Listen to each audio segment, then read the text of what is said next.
공증서 수수료가 너무나 비싸다고 하시면서 깎아달라고 말씀하시는 분들이 계십니다. 그런데 이 공증수수료는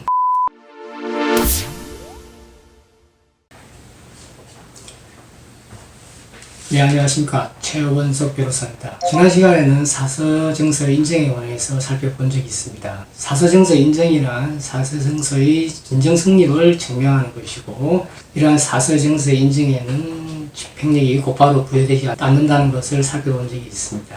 그래서 오늘 이 시간에는 사서증서 인정과는 달리 집행력이 부여되는 공정증서에 대해서 살펴보도록 하겠습니다. 공정증서라는 것은 공증인이 사인의 촉탁에 의해 법률행위, 그 밖의 사건에 관한 사실에 대해 작성한 문서입니다. 사서증서는 법률행위의 당사자가 직접 작성하는 문서임에 반해 공정증서는 공증인이 작성하는 문서라는 점에서 차이가 있습니다. 공정증서는 크게 재산법관계, 신분관계 등의 법률행위에 대한 공정증서와 직접 체험한 사실에 대한 사실실험 공정증서로 나뉘어집니다. 그러나 현재 자주 이용되는 것은 법률행위에 대한 공정증서이고 사실실험 공정증서는 자주 이용되지는 않습니다. 흔히 우리가 볼 수 있는 법률행위에 대한 공정증서는 금전소비대차계약 공정증서, 준소비대차계약 공정증서, 그리고 수표공정증서, 유언공정증서 등이 있습니다. 공정증서는 여러 가지 강력한 효력이 있습니다. 첫째로 공정증서는 공문서로서 강력한 증거력을 가지게 됩니다. 또한 공정증서는 민사소송에서 공문서와 같은 진정 성립을 추정받습니다. 그에 따라서 소송에서 상대방이 그 공정증서가 진정하게 성립되지 않았다는 것을 증명하여야 합니다.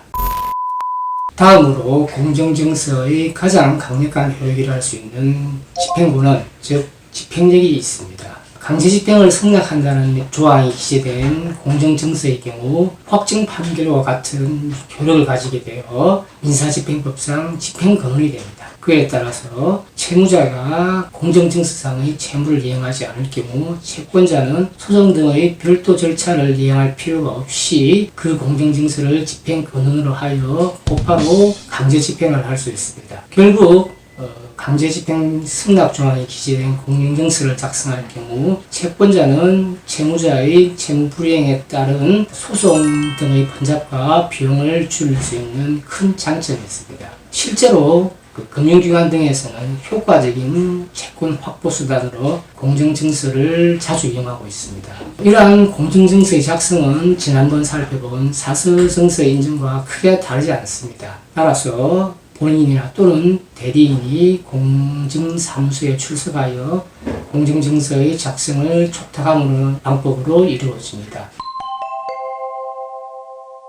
우리가 흔히 볼 수 있는 공정증서 중의 하나인 약속은 공정증서의 경우 유의할 점이 한두 가지 있습니다. 조금 전에 말씀드린 것 같이 강제집행 승낙조항이 있는 공정증서의 경우 확정 판결과 유사한 효력을 가지고 있습니다. 그에 따라서 약속은 공정증서의 경우 그 채권의 소멸시효기간이 10년으로 늘어나지 않느냐라는 생각을 할 수도 있습니다. 그런데 이와 관련하여 우리 법원은 약속은 공정증서의 경우 그 시효기간은 어음의 원래 소멸시효기간과 다르지 않다고 판시하고 있습니다.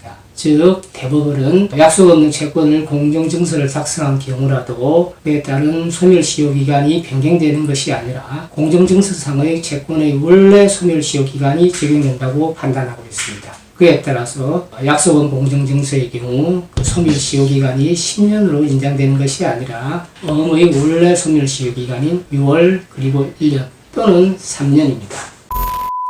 또한 주식회사 등의 외부감사에 의한 법률에 의해 직전 사업년도 말의 자산 총액이 10억 원 이상인 허인 사업자가 어음을 발행하려고 할 경우에는 종이로 된 어음을 발행할 수는 없고 전자어음으로만 발행할 수 있습니다.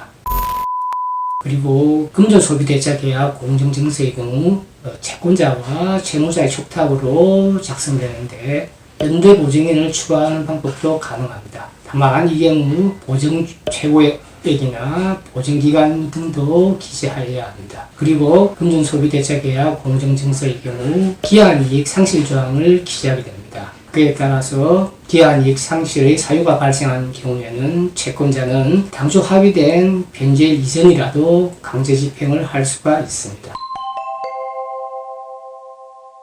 예상으로 공정수수료에 대해서 간단히 말씀드리고자 합니다. 가끔 저희 사무실에 오시는 분들 중에 공정수수료가 너무나 비싸다고 하시면서 깎아달라고 말씀하시는 분들이 계십니다. 그런데 이 공정수수료는 공정인 사무소에서 마음대로 정하여 받는 것이 아니라 관련 규정에서 정해진 만큼만 받을 수가 있습니다. 그에 따라서 공정사무소에서 공정인에게 바가지를 씌운다든지 아니면 반대로 부탁을 받았다가 이 공정수수료를 깎아드릴 수는 없습니다.